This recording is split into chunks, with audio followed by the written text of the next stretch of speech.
الشيطان الرجيم بسم الله الرحمن الرحيم وجوه يومئذ ناظرة إلى ربها ناظرة صدق اللہ العظیم۔ دوستو، کل اللہ رب العالمین کے دیدار کی بات ہوئی تھی اور آج بھی اسی سلسلے میں تھوڑی سی گفتگو ہوگی۔ یہ جو قرآن کریم کی آیت پڑھی تھی سورہ قیامہ کی، اس آیت کی تفسیر میں امام بخاری، امام مسلم، امام ترمذی سارے لوگوں نے طویل حدیث نقل کی ہے۔ وہ پوری حدیث اگر ہم نقل کریں تو کئی دن صرف حدیث کا ترجمہ کرنے میں گزر جائے گا۔ صرف اس کا جتنا حصہ ضروری ہے آپ کے سامنے ہم پڑھیں گے۔ عربی عبارت کی بھی پڑھیں گے تو ٹائم زیادہ لگے گا، ہم صرف حدیث کا ترجمہ سناتے ہیں آپ کو۔ صبح و شام جمال حق کا دیدار ہوگا، کن کو؟ جو معزز حضرات ہیں۔ اب معزز اللہ کے نزدیک کون ہے یہ فیصلہ میں نہیں کر سکتا جی، انبیاء علیہ السلام تو ہیں ہی، لیکن ان کے ساتھ کچھ لوگ ہوں گے، اور یہ بات کوئی جھگڑنے اور لڑنے کی بھی نہیں ہے، یہ تو اللہ کے فضل سے جس کو حاصل ہو جائے۔ بہرحال روایت سنیے۔ ابن عمر رضی اللہ تعالیٰ عنہ سے روایت ہے کہ رسول اللہ خاتم النبیین صلی اللہ علیہ وسلم نے ارشاد فرمایا، سب سے ادنا درجے کا جنتی وہ ہوگا۔ ادنا مراد نہیں، جنت میں کوئی چھوٹا نہیں ہے، یہ سمجھانے کے لیے کہ مراتب تو اونچے اونچے ہوں گے، درجے، ہاں درجے، لیکن یہ تعبیر ہے جو اپنے باغات، اپنی بیویوں، اپنی نعمتوں، اپنے خدام اور راحت کے لیے پھیلے ہوئے تخت، کرسی اور مصاہریوں کی طرف 1000 سال کی مسافت تک دیکھے گا۔ کتنے سال دیکھے گا؟ 1000 جی، میں نہیں عربی کا ترجمہ کر رہا ہوں۔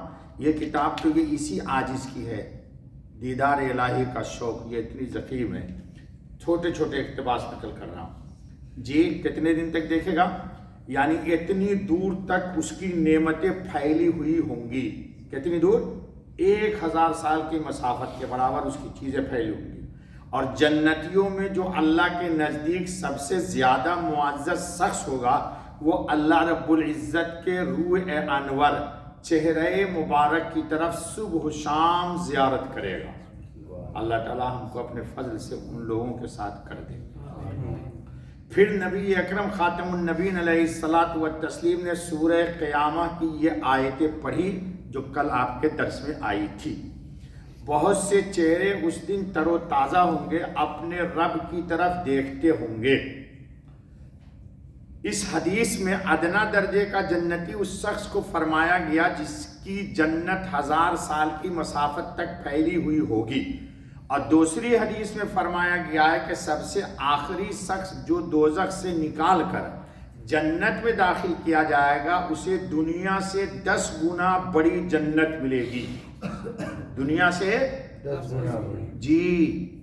دنیا کا سب سے تیز جہاز کون ہے؟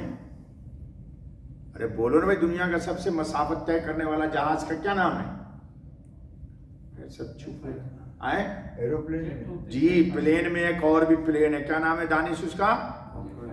نہیں، جیٹ ویٹ کچھ نہیں، سپر سونک نہیں، سپر سونک سب کچھ نہیں، آپ لوگوں نے معلوم وہ فرانس میں چلتا ہے، ہاں کانکارڈ، اس سے بھی تیز ہے ایک اور، بہت تیز رفتار ہے۔ چلو، ان دونوں کے درمیان کوئی تعارض نہیں، کیونکہ 1000 سال کی مسافت کا لفظ کثرت کے لیے استعمال ہوا ہے، کیونکہ عربی میں سب سے بڑا ہندسہ 1000 کا ہے۔ اس حدیث سے معلوم ہوا کہ جنت میں دیدار الہی کی دولت و نعمت حسب مراتب میسر آئے گی۔ ہر شخص کے ایمان کا پیمانہ جدا جدا ہے جی، ہر شخص کے ایمان کا پیمانہ جدا جدا ہے۔ بعض اہل سعادت کو صبح و شام اس نعمت سے سرفراز فرمایا جائے گا، بعض کو جمعہ کے دن سوق الجنہ میں ہفتہ وار زیارت ہوگی، اور بعض روایات سے معلوم ہوتا ہے کہ خواتین جنت کو سال میں 2 مرتبہ عیدین کے موقع پر یہ سعادت نصیب ہوا کرے گی. عورتوں کو سال میں کتنی بار؟ 2 بار. اور آپ کو روزانہ صبح و شام یا ہفتے میں 2 بار. بعض عارفین کا قول ہے کہ جنت میں دیدار الہی دنیا میں معرفت ربانی کی طرح ہے، پس دیدار بقدر معرفت ہوگا. جس شخص کو اللہ کی جتنی معرفت حاصل ہے پہچان، ایک شعر سنایا تھا کبھی میں نے آپ کو، معرفت اللہ کی ہو جائے گی پہلے اپنے آپ کو پہچان لے. جی انسان اپنے آپ کو پہچانے پھر اللہ کی معرفت ہو جائے گی.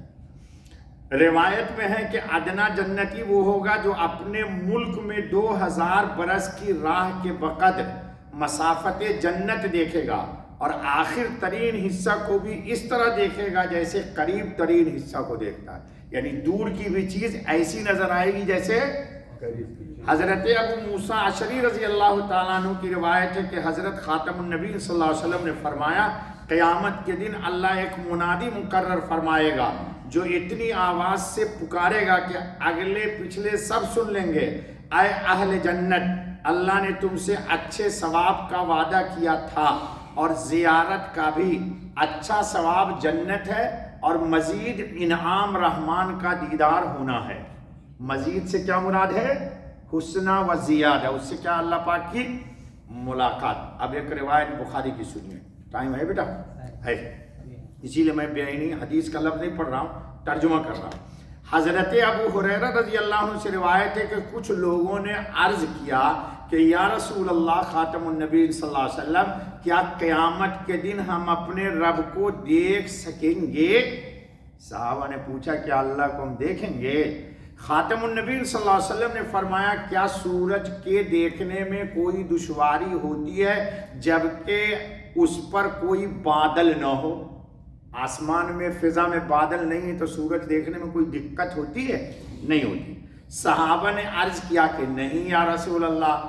نبی اکرم خاتم النبی صلی اللہ علیہ وسلم نے دریافت فرمایا کیا جب کوئی بادل نہ ہو تو تمہیں 14ویں رات میں چاند دیکھنے میں کوئی دشواری پیش آتی ہے؟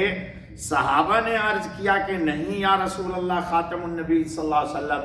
حضور اکرم صلی اللہ علیہ وسلم نے فرمایا تم اللہ تعالیٰ کو اسی طرح قیامت کے دن دیکھو گے جس طرح کہ 14ویں کے چاند کو اپنی اپنی جگہ سے دیکھتے ہو قیامت کے دن.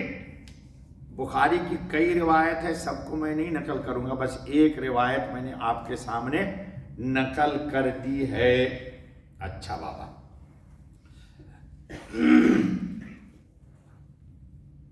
اب ایک چیز آپ کو مجھے بتانی ہے. بعض یہ جو آیا کہ کل آپ کی روایت میں پڑھ دیا تھا میں نے کہ حجاب ہٹا دیا جائے گا. کیا حجاب سے مراد پردہ. اب سنو اس کی تشریح. دعا کرو اللہ اس کتاب کو قبول کر لے. یہ اسی عاجز کی لکھی ہوئی کتاب ہے، پیر صاحب نے شائع کیا اس کو. جی بعض حضرات کا کہنا ہے کہ حجاب اٹھ جانے کے بعد اللہ تعالیٰ اہل جنت کے دلوں سے تمام خواہشات اور طلب کو ختم و زائل کر دیں گے. نہیں سمجھ میں آئی بات؟ آج آپ کے دل میں بڑی خواہشیں ہیں، بڑی تمنائیں ہیں. جنت میں بھی جانے کے بعد بڑی بڑی تمنائیں ہوں گی، خواہشات ہوگی، لیکن جب اللہ پاک کا دیدار ہو جائے گا تو تمام اہل ایمان کے دلوں سے خواہشات، تمنا، آرزویں، چاہت سب کی سب ختم ہو جائے گی. کیوں؟ کہ جنت کی سب سے بڑی نعمت دیدار الہی ہے. جب سب سے بڑی نعمت حاصل ہو گئی تو انسان مطمئن ہو جائے گا. مطمئن نہیں ہو جائے گا. پھر لیٹرین کو کون یاد کرتا ہے یار؟ بیت الخلا کو بھی کوئی سوچتا ہے؟ نہیں سوچتا.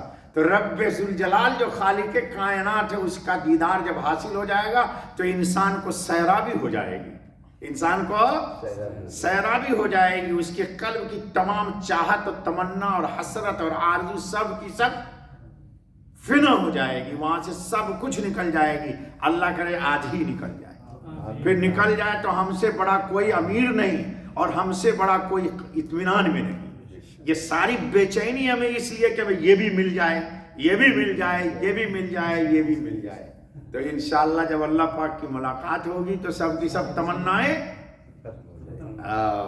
بس بابا کر آئے دادی یہ کر آئے کہ بس کیجیے.